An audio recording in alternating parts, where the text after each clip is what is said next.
So this panel is going to focus on the pivotal role that the financial sector will play in nudging, in enabling, in implementing, in guiding, and also governing the transition, which has a lot of components, so I don't want to oversimplify it when we say the transition. Yesterday, we heard things about the misconception between this disconnect between sustainability and profit. We heard about the need for both capacity and credibility. We talked a lot about how we need to focus on transition planning and then products. Let's not put the cart before the horse. And then this morning, I was quite enlightened and motivated by Alfonso and Rachel. First of all, Rachel said we could do this. So, si se puede. How do I say that in Portuguese? Isabel, how do we say si se puede? Yes, we can. We can do this. Sim, podemos fazer isso. Exactly. Exactly. So that's the motivation we're looking for. I also heard that technology is progressing, and that should be remoralizing to all of us. But, welcome. But it is not a chance for us to be off the hook for all of the other political and economic and financial solutions. We heard that pathways are possible, but politics are letting us down, and really that there's a role for all of you to play in filling that gap from politics right now. We need to work together, but also we have to have, and it's perfect timing for you to arrive, Alex, because we have to have tolerance for transition. We talk a lot about tolerance for one another, tolerance for differences, but we cannot let the perfect be the enemy of the good. And so we have to really think about how do we establish within each of our organizations a tolerance to support transition that is authentic and credible and rigorous as well. And then finally, I just want to reiterate one of the things that Alfonso mentioned, which is data and reporting. Data and reporting are an asset to your sustainability and profit in the long term and good governance. Data and reporting are not a tax. And if we're implementing them like they're a tax on our organization, then we're not doing it right. So now I'm going to turn to our wonderful guest to enlighten us even more. I'd love to start with you, sir, Rami Aboul Naga, if I may, the Deputy Governor from the Central Bank of Egypt. And I'm going to give you each, when I turn to you, a chance to embellish the introduction, because I want to give the time to you, and to share some initial thoughts with us for about 4 minutes. We'll give each of you a chance to make that original kind of reflection. And then I want to invite you each to kind of discuss actually with one another. So we'll have some follow-up conversation. But then I'm turning to all of you, the women and the men also in the mirror. We will be coming to you soon, not only for your questions, but as experts and practitioners also for your reflections and your shared experience. So please be ready for that.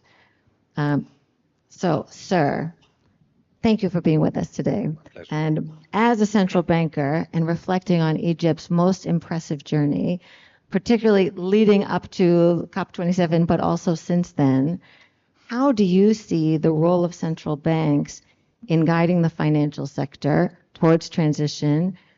What are the challenges and in particular the opportunities that you think we should be focused on? Thank you. Thank you so much, Veronica. I'm really delighted to be amongst this panel, this very established panel and this established group. For Egypt, the journey had started many years ago, and we had the presentation by my colleague yesterday, Walid, trying to outline the progression that we have achieved since then.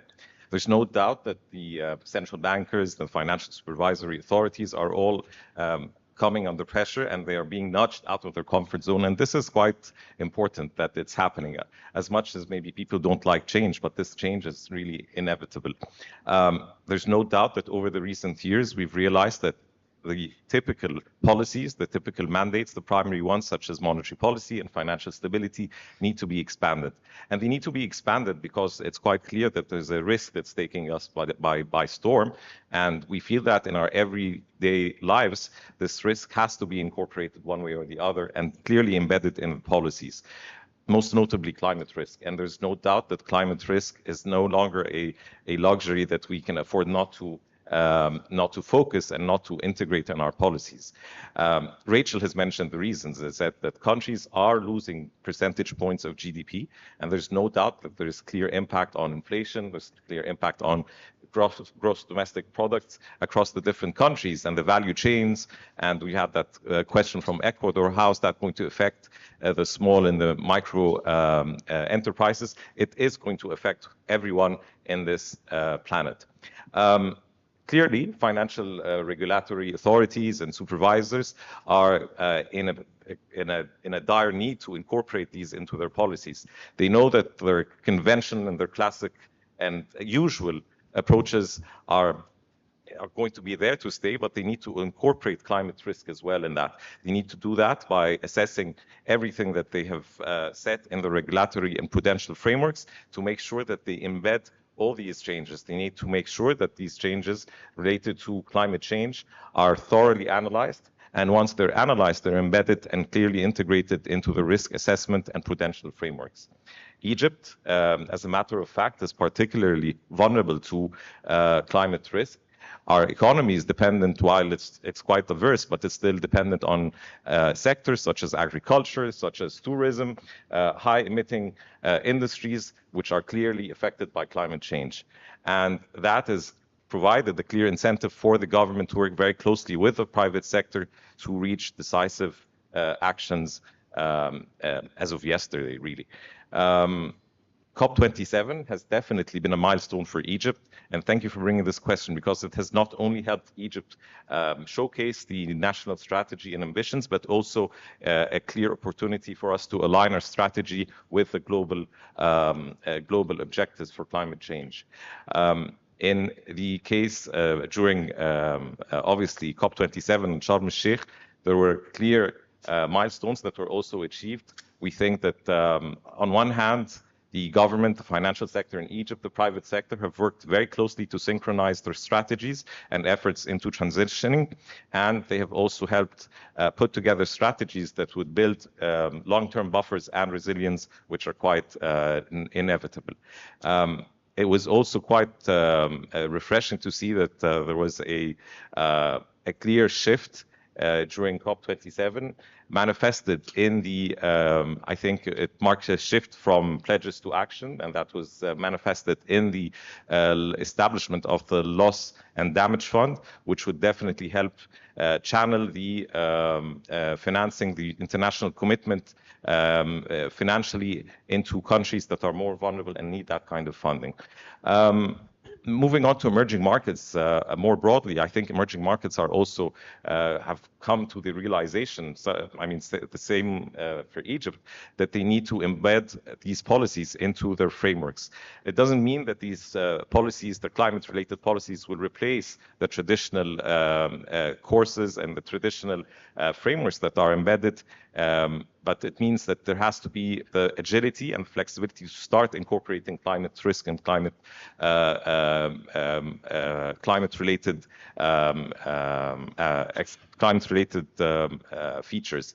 I'm thinking now what needs to be done, and we know that in most cases these climate-related changes have to embed policies that are related to bringing in more climate-related mitigants and climate-related policies that would help enable the financial decision-making that would make it more and more viable and more skewed towards low carbon and more sustainable practices by the financial sector. Then comes a very big challenge, and you've alluded to it, and so have Rachel and Alfonso, which is the reliability of the data. You need to have reliable and accurate data to be able to move forward, to be able to set the right policies. Without that, there's really so little that you can achieve, and that would continue to be a challenge that all jurisdictions have to work towards achieving. Otherwise, it will impede the quality of the decisions you make, and you cannot afford to do that. Last but not least, on how far central banks should go and venture into this, there's a clear, I think, direction that central banks have to each independently, given the unique nature of the different central banks, decide on what kind of journey they're going to decide to embark on, to what extent they should actually nudge both the financial sector and the banking sector in general towards climate transition. And of course, it's going to be an exercise that will have to be done domestically, but also aligned with the overall global standards. I think this is something that we all have to work on, and we have to continue to improve the decision-making process towards low carbon financing and more SDG related policies across the different jurisdictions. Thank you. Thank you so much. And thank you for being concise, because we want to hear from you more later. But that was a wonderful kind of opener for this conversation. Thanks. And actually, it makes it so natural now to go to Isabella to talk from the Central Bank of Brazil to give us another perspective, and as a country that is also a leader in its region and preparing for what is expected to be a very large COP coming up. And I appreciate you both, thinking about the continuity of the agenda in between. So Isabella, first of all, congratulations again on Brazil reaching the maturing stage of the SBFN progression matrix, which Alfonso had alluded to, and also to, appreciate Brazil being one of the founding members from the beginning. And now you're in this leading role, preparing for COP, but also really trying to be a leader and a convener in the region. What is the role that Brazil, as the central bank, is trying to play here? And in particular, are there any specific initiatives you could share with us where you're not only where the financial sector is being nudged not only to contribute to climate action, but also to benefit from it? Thanks. Thank you very much. Thank you for inviting me for this panel. It's a great opportunity to share some of our experience of the Central Bank of Brazil. First of all, I'd like to say that it's very rewarding to see the progress of Brazil in the global the progress report, the SBFN global progress report. And this is definitely a demonstration of the commitment of the country, hard work, and a lot of effort. So not only from the central bank itself, as Alfonso has mentioned, FEBRABAN has been playing a fantastic role as well with some self-initiatives. And we have been building a great partnerships in this journey. So this topic is not a new topic for the central bank. As you mentioned, we were one of the 10 founding members. And back in 2008, there was the first regulation of the bank related to environmental, when we were requiring compliance when providing funding for the Amazon biome. In 2014, even before the Paris Agreement, the central bank demanded financial institutions to create their own social environmental responsibility policy, including this kind of risk management in their risk management framework.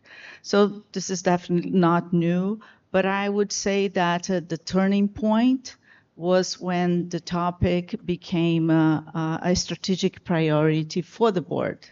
So in 2020, we already have a communication vehicle called Agenda BC#, where the central bank tries to communicate with the society and the main stakeholders its priority towards the financial systems that go beyond inflation control, things like that.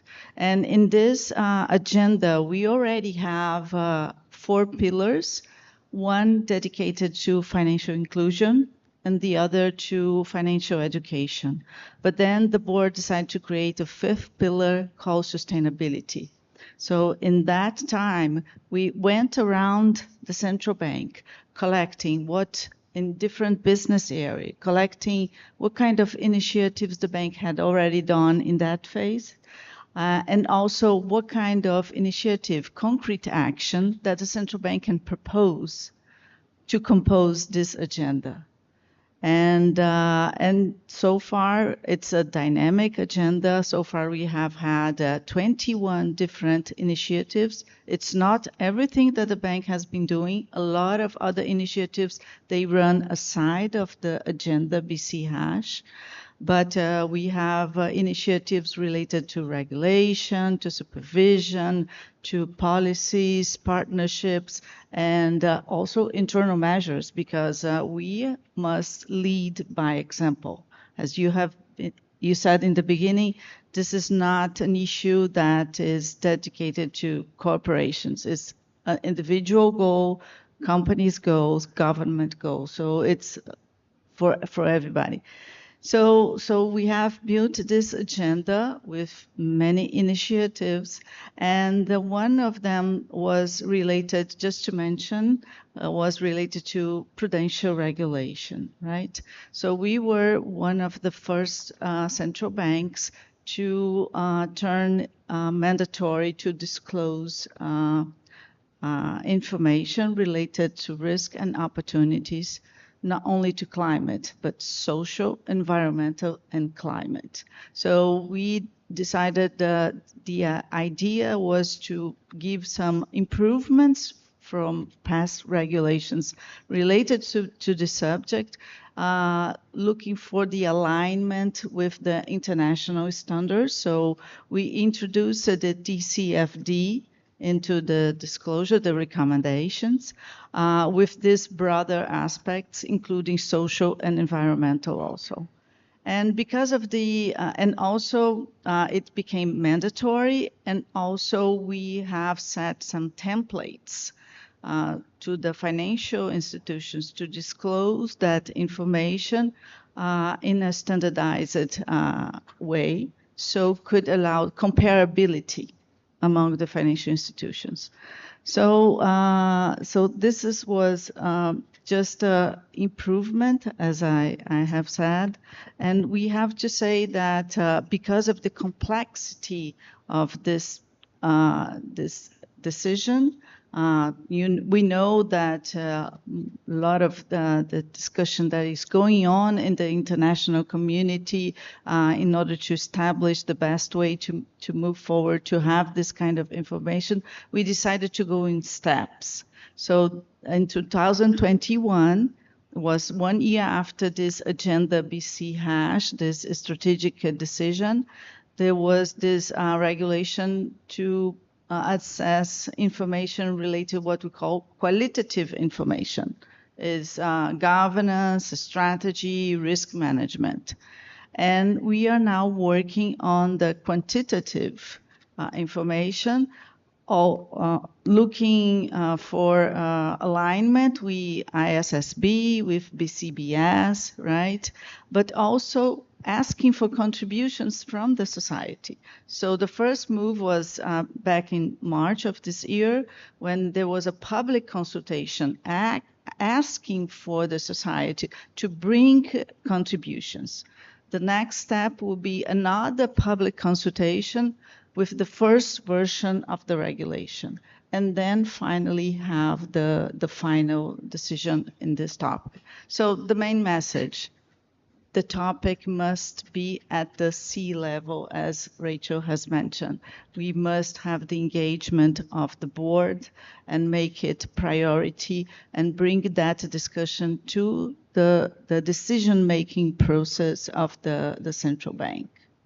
Isabella, thank you so much for highlighting, I think, two really critical and actionable points. One is the role of corporate governance and buy-in. We have a lot of folks here who work on corporate governance. We'll be very pleased to hear you underscore that. But also, as Rachel and Alfonso were wrapping up their conversation and talking about inclusion, I think there very often is a misunderstanding that inclusion means guaranteeing people jobs. That's not what inclusion means. Inclusion means inviting people who are going to be directly impacted and will impact this transition to participate in the conversation and the visioning and the choices that we will make as companies and as society. And so the process that you are leading to invite those contributions and also the way that you're sharing information with people so they can be informed to participate in that dialogue, that's what inclusion means. So that's what just transition really means. It's inviting people and giving them information to help set the vision, which is really going to reset the identity of their communities and their lives. Thank you so much. And so now it's a perfect transition to move over to you, Gabriela Bartol from Santander. In case you didn't know, they're quite a large private sector bank operating all over the world, and you're leading their sustainability in Brazil. I would love to know, we've talked a lot over the day and a half about what does it mean for private banks? How are they executing this concept of transition, both in terms of how you're operating as a corporation yourself, and then the lending and the products that you're offering. So please share with us some of the barriers, and you know, this is a safe space, but also where you're having some breakthroughs. Thanks. Thanks. Thank you, Veronica, and thank you so much for the invite. It's a real pleasure to be here. So thanks for the IFC and SBFN to be here. As you said, Santander is a very large bank. We have 170 million clients worldwide. We're talking about $1.8 trillion in assets. We're talking about 210,000 employees. So everything that we have discussed a little bit today about how the perfect getting in the way of the good, of the being really an incentives agenda, not so much a compliance agenda, being something that we really need to move the leadership, everything we live on a daily basis. When we have 210,000 people, we have like operations all across the globe, and we have operations maybe unlike other banks, large banks. We don't have one anchor operation. We have large operations everywhere. So for example, Brazil is probably #1 operation for Santander globally. So that's hard. But I want to be positive, and we're positive because otherwise I think Rachel said it very well, snakes and ladder game. I feel lots of snakes and no ladders at all, but we're here. But these are all your ladders. We can be each other's ladders.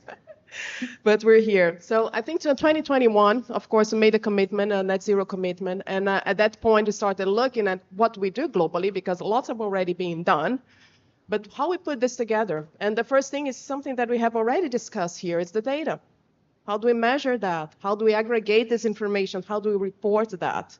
And how we work towards transitioning? So, for example, one thing that we have done, and this is already the second year of this project now, we have decided that we need to have data integrity for everything, not just our financial data. And then, of course, we need to look at the green data as well, very thoroughly as well, but we need to look at also the non-financial data. So we have now our finance area that is responsible for data integrity as a whole. So it's been a big project worldwide that we're doing to ensure that whatever we're reporting, being on financial inclusion or being other topics, that we are following, we have the same data integrity and that we can read truthful mean what we're saying here. Second thing that is we have said here today all the time is that we don't transition alone. And when we're talking for that, as Santander is a group, that means we need to understand where the risks are, we need to understand the opportunities are, but we also need to leverage each other's strengths and knowledge as a group. So when we looked, Santander started looking at, okay, how are we going to do the transition? We started looking, well, it can't be a top-down exercise. Of course, we need a top-down to organize everything. But this has to be a bottom-up exercise. The countries need to tell us where the opportunities are, how we're going to transition in each of the countries, and then we're going to see how we're going to add this all up in some sense. And of course, when you look at Brazil, and then I'm going to talk a little bit more later, and if you have seen our annual report for Brazil and the group, we're going to see very much prominent for Brazil, we're talking a lot about agriculture. Because in Brazil, that's where most of the emissions are. 75% of the emissions in Brazil come from agriculture and land use change. So, of course, we need to look at everything. We need the transition plans, but a focus that we have, key focus for us has been to working on agriculture. And that goes to the third point that is really critical, and I mentioned it already, and I'm really glad that it has been mentioned also earlier here, is that it cannot be a compliance exercise. It cannot be just a target setting, a measurement, a compliant exercise, and us following as the curve. It really needs to be a business agenda. So the only way this is going to move forward if this becomes a business agenda. And for this to become a business agenda, that's what Rachel has said that's very right, is politics is letting us down. Because for me as financial sector, There's so much as I can do in terms of the financial structuring and putting the incentives there if I don't have the demand. And the demand needs to come from a sound macroeconomic environment. So that's number one. Nothing substitutes for that. And we need to have a sound regulatory environment. And then we can have the demand, and then we can work on that. Of course, we cannot wait when we're doing a lot on the advocacy side, supporting as much as we can for this to advance. But we're going to hit a wall if those things don't advance as fast as we need. And then looking at Brazil, I think Brazil is a huge opportunity, right? Huge opportunity. I think we're talking about, we mentioned just transition. I think there's not such thing as a transition without being just in Brazil, because transition will be inclusive, has to be inclusive. If we don't do that, I think we're lucky we're in Rio today, we're not in São Paulo, because if you're in São Paulo today, you can barely breathe in the city. We are the most polluted city in the world for the past few weeks. We have fumes covering, I'll say, 60% of the country because of the fires that have been raging. And who suffers the most? That's one example that's happening now. Then I had another example a couple of months ago on a flooding. We had another example a few months ago. We have the north of Brazil that no one ever expected that to happen in some sense. I don't know how. But we have like the north of Brazil covered in drought, the south of Brazil flooded. Who suffers the most? We suffer, I suffer, but you know, I'm not the one suffering the most. So transition here is one, it's a growth agenda, because we need to seize the opportunity. We have the largest forest reserve in the world, number 2 producer and consumer of biofuels. We have 90% of the electricity generation that is already green, and we had the potential to expand that. We're expanding that every day. The opportunity is there, but we really need to work on the regulatory environment. And what makes me positive is that everything that has been happening at the moment. So we have a federal pact that really tried to push for the regulatory agenda, and we have been working actively on that. Taxonomy is critical, and we have to since 2021 we have a global taxonomy. So how we move from something that is very high level to something that is more detailed. That's the work that we have been doing as a group since 2021. We started with a 2-page document. And it's a taxonomy that's worth for all the group, because in 2021, when we make the net zero commitment, we also made a commitment of 120 billion of facilitating green business since 2025, which is next year, and then 220 billion to 2030. The first thing is, what is green? I need to have a common taxonomy as a group to understand what is green and to tag that as green. So we started that in 2021. And we have been maturing, and we have been very happy to be able to contribute along with Febraban here on the national taxonomy, because it's something we need. And not just a taxonomy, and ensuring that the funds flows, the implementation of that. And then we'll have to balance the good and the perfect to ensure that we're fast enough. But I think that's some things that we have been working that reflect also the bigger questions that everyone has been living. So lots of things to pack in a few minutes, so that's why I have my notes here. And then I think so talking about regulatory environment, the taxonomy, and etc., and moving then for how it really sees the opportunity, right? I have 210,000 employees. I need to operate at scale. Of course, we have like a sustainable finance area, we have a sustainable innovation area that's looking at the customized solutions and things that we want to scale up in the future, but that's small. If I really want to operate at scale, at the speed we need, I need to move everyone. And for that, I need the proper incentives in place. So working with IFC has been great, because we need the funding, and we're talking about a bank. Banks would be moved by incentives. Incentive number 1 is funding. Give the money, give me the cheaper money. I'm going to push all my bankers to look for green business. And why do I need that in particular for green? Because of the taxonomy, because of the compliance, because of everything, it's harder to do a green business than to do something else. It's more expensive. It takes more time. Because if I want at the end to tag as green, I need evidence. I need that. I need so many other things that if I want to move my bankers at scale, they need to understand, okay, if I want to spend more doing that, what are you giving me? Thank you so much. And I think you've created a great segue actually to Alex, because really when we think about the incentives needed and this alignment needed for scale, GFANZ comes to mind immediately. And I wonder, Alex, if you can help us, understand at this moment, what is the highest priority for GFANZ when it comes to helping to move the financial sector, and in particular, in an incentivized way. We've basically alluded to carrots and sticks, but I think we need more carrots, and part of that is carrots to appreciate transitioning, not glossy, not beautiful companies and businesses and economic practices. So particularly when GFANZ talks about aligned and aligning, you are trying to create an incentive for that middle of the road. Tell us more. Yeah, well, I think of GFANZ as in 3 stages, really. And the first one, COP26, when we were born, was about mobilizing commitments, and Santander was one of the early adopters to make a net zero commitment as part of the Net Zero Banking Alliance. The second phase into running up to COP27 was working out the frameworks and the metrics to implement and achieve those commitments. So we produced a net zero transition plan framework, which was one of the first in the world delivered to COP27. And we've been working with governments around the world, like in the UK, the Transition Plan Task Force, putting that into rules and regulation and guidance. The US Treasury principles, largely based on that framework that was basically developed by banks, asset owners, asset managers, and climate experts sat side by side.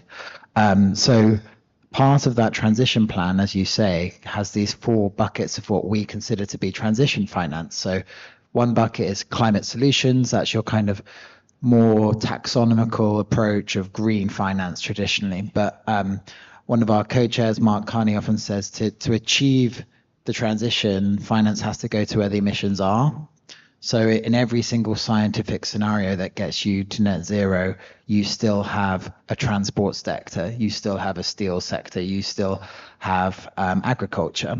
So we were going to have these currently heavy emitting sectors when we achieve net zero. So they're going to require a large amount of investment, financing, support to decarbonize. So we've created these 3 categories. One is aligned, so companies that are aligned with the transition. The third, which is going to be the biggest bucket for a while, is aligning. So how do we support those industries that do have high emissions, that are carbon intensive, to make the investments, to make the changes needed in their own transition plan to achieve net zero in 30 years time, or whatever is aligned with the NDC of that country, with near-term credible targets that are public and that are reported against. The fourth one is the managed phase out of high emitting assets that are not aligned. So we have a regional approach. We have an Asia Pacific network, a Latin America network. We have a Brazil chapter. In Asia Pacific, they have 80% of the world's coal-fired power plants. In most scientific scenarios that get you to net zero, a lot of those have to close relatively sooner than their economic profitable lifespan. So how do we create economic and financial structures to support their just closure in a way that replaces it with clean energy, that supports workers to get new jobs? And that's a really big question. It's going to require some public finance. It's going to require some carrots, carbon markets. It's going to require some concessional finance and some sticks. And I think you've seen a lot of engagement. We heard it from all of the speakers so far, that this is becoming a real economic competitiveness issue, both for individual firms, but also countries. You're seeing a huge transformation of the economy that's only going to accelerate. I think a few years ago, China was the 16th largest exporter of autos, which was behind Thailand, behind Sweden. And now they've overtaken Japan and Germany to be the largest. And you've seen that on a company level as well, right? So a few years ago, Tesla was a relatively small car manufacturer. Now its market cap is greater than the next 2 combined. So there's these huge economic transformations happening. In fact, it's aligned with fiduciary duty to be aware of how that's going to impact you as a financier. What's your transition plan? How are you managing those risks? How are you seizing those opportunities? We did think when we started doing this work that some of the traditional metrics were too backward looking. So they were based on finance emissions only. So we've developed some further metrics that we try to make more forward looking. So to incentivize that investment in the decarbonization of heavy emitting sectors. So I think that's been a really important step. I'm aware I'm coming up at my time and I've only done the first two, so I'll do the third one quite quickly. We're now moving into the third phase, and I think now, from our perspective, we have the frameworks. We've had 250 financial institutions publish their transition plans with their targets in. So we're really in the implementation phase, and now it really relies on working with governments, central banks on policy. So what policies can really drive forward this transformation? And this sounds like it's a bit of a kind of get out of jail free card, but it's really, really not. And the way I make this point really saliently is this is very relevant for Santander in the UK.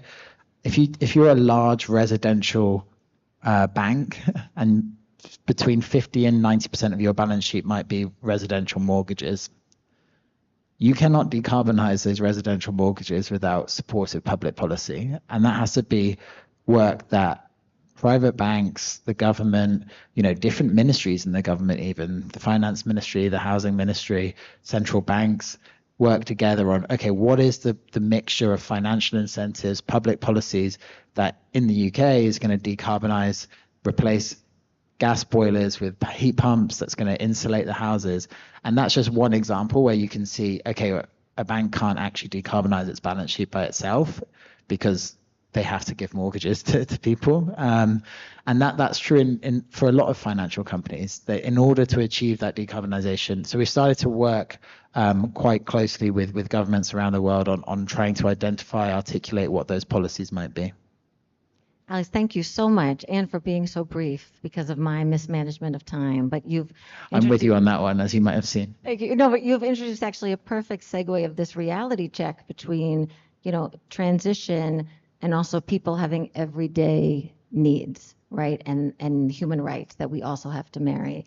So it's a good segue to you, Jamie, in terms of, IFC is an unusual animal in terms of, from a standard setter to issuer to mobilizer, doing some very specific things. If you could share with us some of those key activities that you think could inspire others and how that is working so hard to balance decarbonization goals while sustaining the drive for development.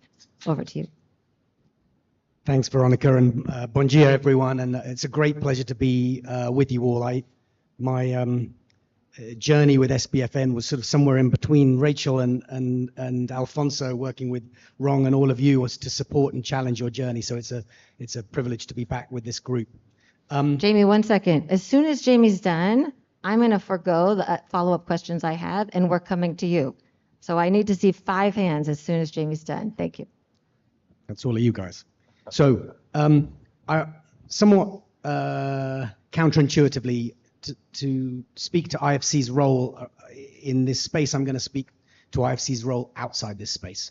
Because you all have a vision of how we're participating with you, but it links up to our broader mandate.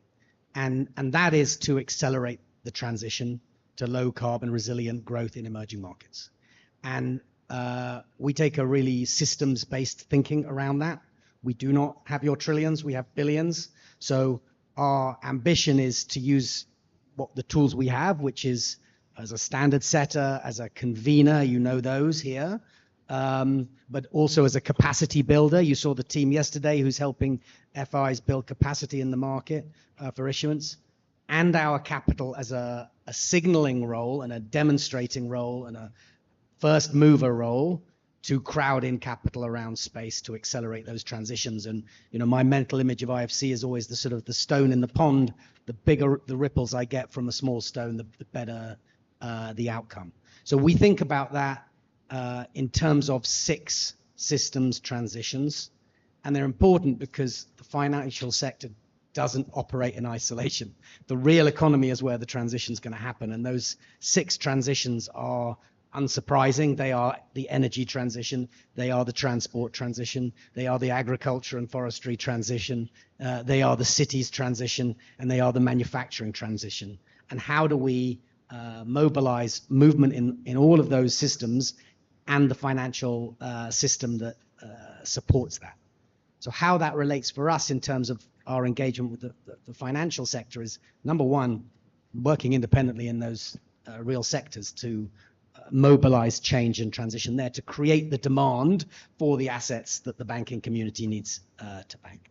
The second is working with banks to help them build the products that target this space. It needs banks to offer new products that target climate smart agriculture. It needs new products to target green mortgages. It needs new products to target energy efficiency and industrial transition. And then systems and capacity.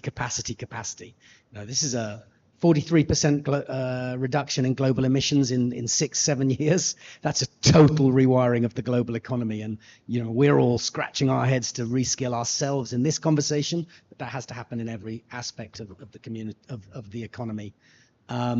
So helping banks in that. Partnerships with Santander and others on building the risk management capacity, building the taxonomy capacity, building the product capacity, and then the funding behind that. And the funding for us, we look to crowd in private capital. So our capital isn't concessionary. If we did that, we wouldn't be able to persuade others to come with us. So it's trying to crowd in capital. And we can access other sources of concessional capital to create the incentive. To mean that when you offer your customers a slightly more complicated green mortgage, it can be a little bit cheaper to motivate them.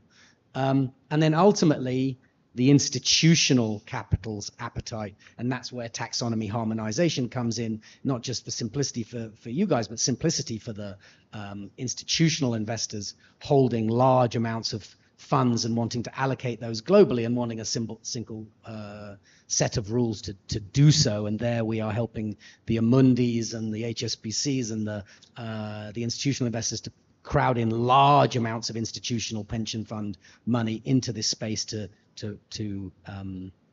provide the demand on that. So that's all a little conceptual. 2 quick illustrations before I hand back to you, Veronica. So an illustration of how we're trying to do that systemically in the real sector in the built environment, green buildings. There, we've brought a standard, which is EDGE, which is now used across 100 countries. We brought capacity to work with building associations, with building code regulators in countries, with construction firms, development firms, with banks to drive the adoption of that standard. And then put in our own capital behind it. Again, it's small fry, 13 billion of our own money to banks for green mortgages, real estate developers, hotel chains, affordable housing developers. But then when that gets exciting for us is we can see that EDGE is now this green certificate is being used across 100 countries and has attracted $100 billion of investment into green buildings. That's the ripple effect where we're hoping the scale of the market. Likewise, in the labeled bond market, you see our engagement here on the association and regulatory side.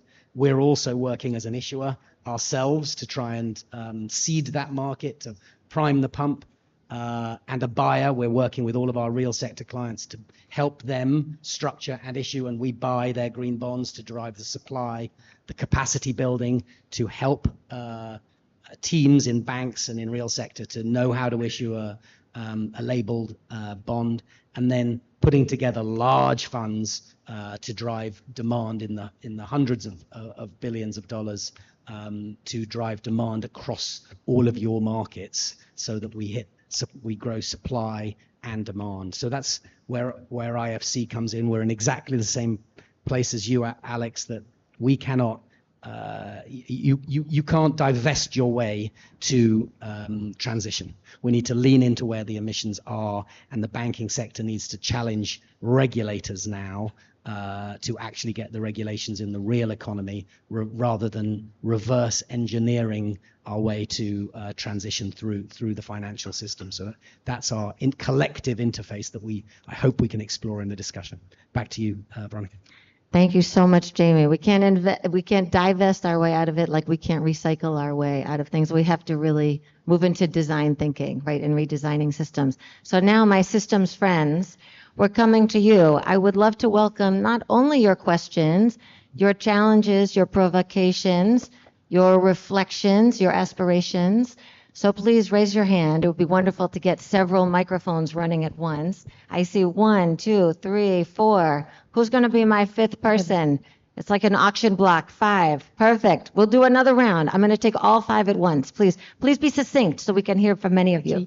Thank you very much. I want to go back to the yes we can feeling that you talked to us about, and the systems thinking, and going back to what Gabriela said.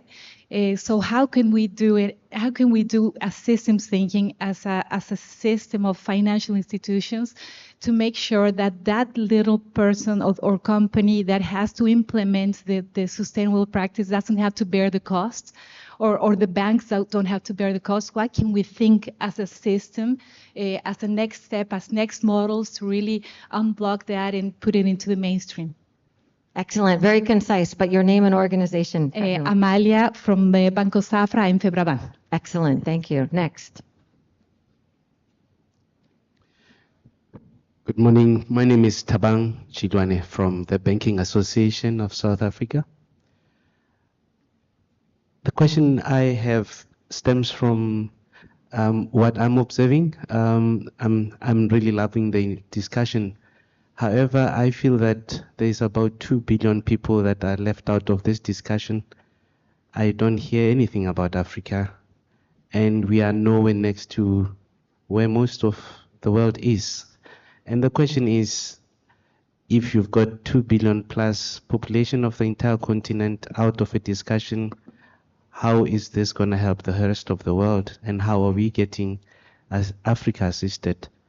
I see all the taxonomies, I see everything else, but until we get ground up, as it was said by one of the panelists, it's going to be a difficult one for the rest of the world and the entire world indeed. Thank you so much, sir. Next. Jump up. Stand up so I can see you. Go ahead. Go ahead. Really? Yes, really. Hey. Your name, your organization. Good morning, everyone. My name is Victor from BTG Pactual, a large investment bank here in Brazil. And I would like to pick up on the point of Jamie was saying, make a provocation for the panel. It would be great if you could share ideas about how do we leverage the time that we still have as developing countries to channel the flow of revenue from fossil fuel activities to renewable, sustainable ones. And this could be mechanisms or ideas, innovations in products, anything. Just that. Thank you. Excellent. Thank you. You all are so concise and impactful. Please stand up since I forced him to do it. Thank you. And because we can see you. I'm Dilrukshini from the Central Bank of Sri Lanka. My question is to Isabella. So we both are central bankers. We as the regulator, we are working on the supply side of green finance, so sustainable finance. Hold the mic close. But I would like to know how, because how you got corporates. I mean, how did you make the demand side work in attracting or getting a project pipeline ready in your country? Thank you so much. Where's my number 5? Here it is. Please, sir. Hi, my name is Boga Kitanchev. I'm coming from Macedonian Banking Association. Actually, we are almost the youngest member of the SFBN. We have been speaking here about incentives. I've seen incentives from other international financial institutions in terms of grants, in terms of risk schemes, in terms of data, in terms of trainings, etc., etc. What about incentives for the banks from the regulator point of view? Are there some, let's say, decreased capital requirements for investments in renewable energy or energy efficient projects? Thanks. Thank you very much. Okay, to my brilliant group, my goal is to do another round, so please get ready if you want to ask more questions. I'm going to turn it over to the group to raise your hand to volunteer first for the question that relates to you. Maybe I can start, please. Right? Yes. So. And I'm going to keep each of you brief. Okay. So it's not an easy journey, but we have to start. And I believe that when we start just asking the banks to disclose information. With this transparency, standardization of information, we raise awareness and becomes clear the necessity to demand, to improve demand and also management of this issue. This is not the only journey. And then I would like to take the opportunity to mention one more initiative of the bank, which is quite relevant. Gabriela mentioned the agriculture sector here, the relevance of the agricultural sector here. And Brazil is seen as having a very good and strong environmental law. But compliance to it was not that good. So what the central bank did, we are responsible for monitoring and controlling, supervising the rural credit here in Brazil. So in that initiative to when the sustainability became strategic, one of the measures that we set was the creation of a rural credit bureau. What does that do? We already get information whenever the producer is asking, demanding for a line for financing their crop. They have to introduce in the system thousands of information. So what the bank did by creating this bureau, we have strengthened compliance, the second line of defense in compliance. So we assess database from other government entities in order to check if the producer, if the land is compliant with all the social and environmental law. So, and if it's not, the operation is blocked in exception. So just for you to have an idea of how important this is, just in this first semester of 2004, we have blocked 1,200 operations here in Brazil, and due to sustainability. And I'm gonna stop you there. Okay. That's real. That's a real stick. So thank you, and getting into the systems thinking. Thank you so much. Who's next? Jamie, go ahead. A couple of reactions. One on how do we lower the costs? What are the costs? The costs is learning. This is a change. It's a transition. So there's a lot of capacity issues. And then when you get to the heart of it, in a lot of these spaces, the incremental cost of the new versus the status quo is small, and comes with benefits that ultimately mean it's a better solution. So if you take the green building version, yeah, you need to learn how to build a house differently, and yeah, it might cost 1%, 2% more, but your bills for energy, for water, for insurance are all significantly less. So ultimately finding a way to have lower mortgage, because you've got a lower risk as a lender there, right? That your borrower has more cash to pay. So finding ways either to level the playing field with regulation, which then, yeah, maybe there's extra cost, but at least we've all got the same rules, or to recognize the new model is key.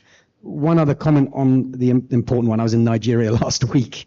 The demographics are very clear, and I won't state the numbers because I'll get them wrong, but the proportion of the world that will be from Africa and the proportion of the world of working age that will be from Africa in the next 50 years is mind-blowing, and that needs to come with green jobs and better solutions. And it is important that we are talking about better transport systems. We are talking about better access to energy. That is, again, there are many layers to, you were talking about what is inclusive. There are many layers to what is inclusive in this transition, and that is one of them.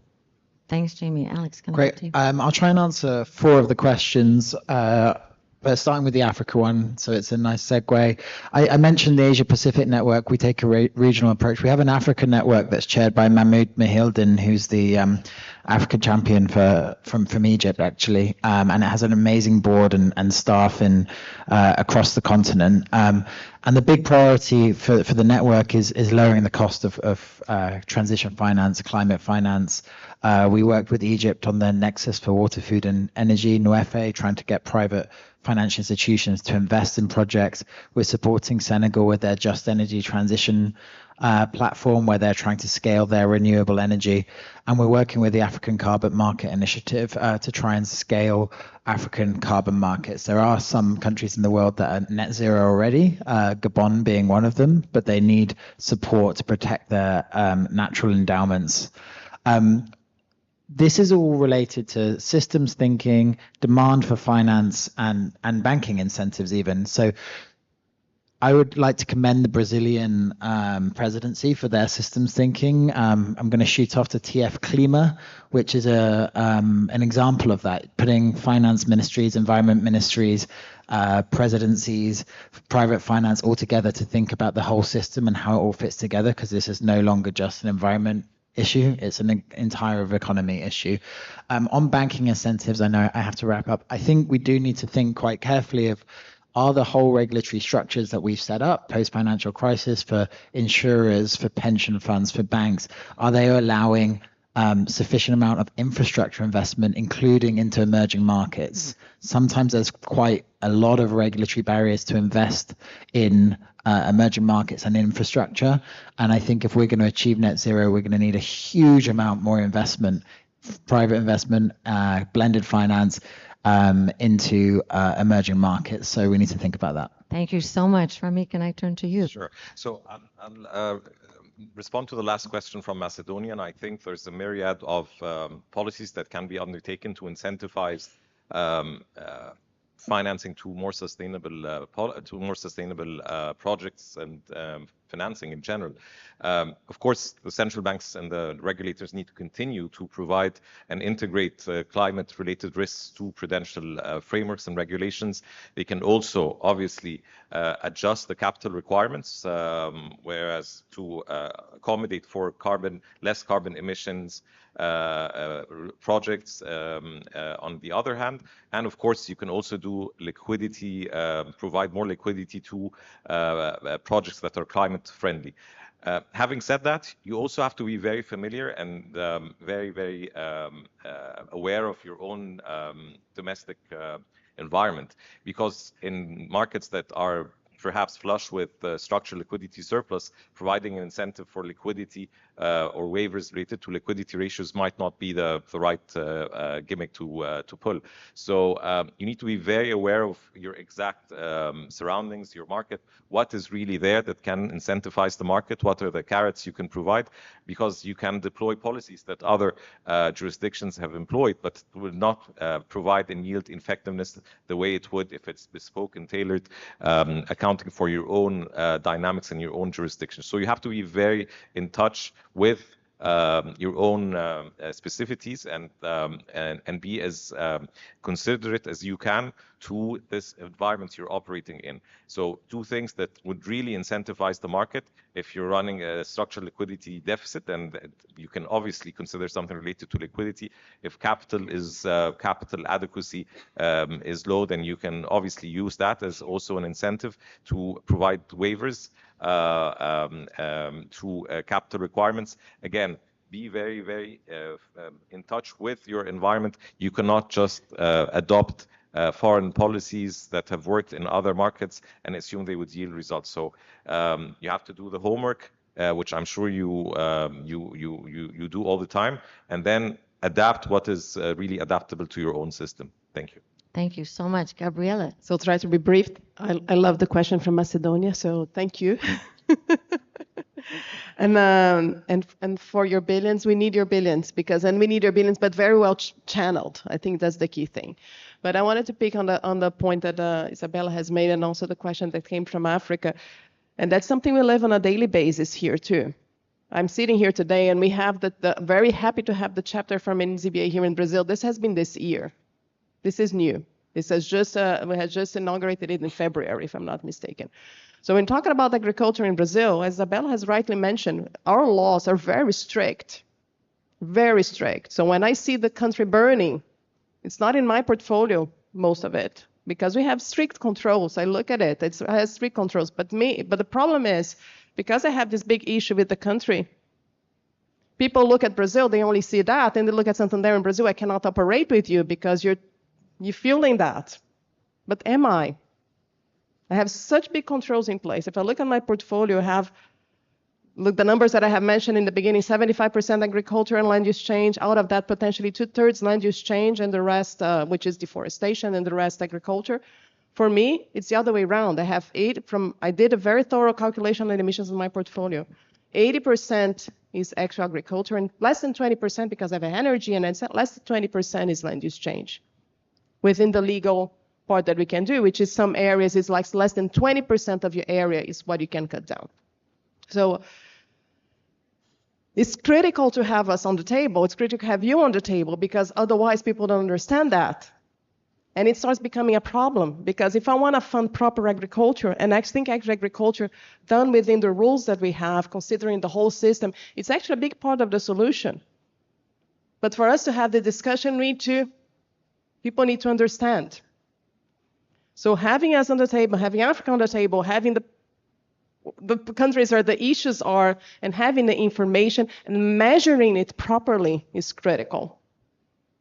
And that's why I think about it's so hard of setting targets in agriculture as an example, because are we mature yet? Do I know how my portfolio is shifting yet? So I'm on the second year, and I've just finished the second year, and they're going to be publishing next year the results for like the measurement for our portfolio. So we need to have the discussion. So thanks for the question. Gabriela, thank you so much. Thanks to all of you. I was overly ambitious in my time management skills because it is time for us to have a coffee, and out of respect and appreciation for you, we're going to move to that. I would just like to summarize by thanking again the panel for being so generous with their experience and sharing. And this is just a teaser, so during coffee, you can follow up with all of them. I want to remind us that while this is overwhelming and daunting, we are the lucky ones, not only because we can afford to be here, but because we work in a solution. We are one of the few in the world that actually can make change.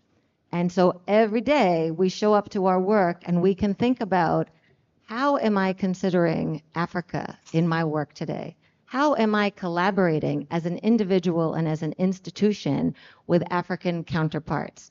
How am I including representatives from Africa in the things that I'm doing on a more daily basis? Because when it comes to climate, we are all connected. And that reinforces this notion of personal and institutional responsibility and opportunity. It also is a reminder, we keep saying, well, politics is getting in the way. Who makes up politics? People. People make up politics. And so not just us as individuals, but in each of our institutions, the way we inform and create awareness among people will influence the politics of every nation, no matter your system.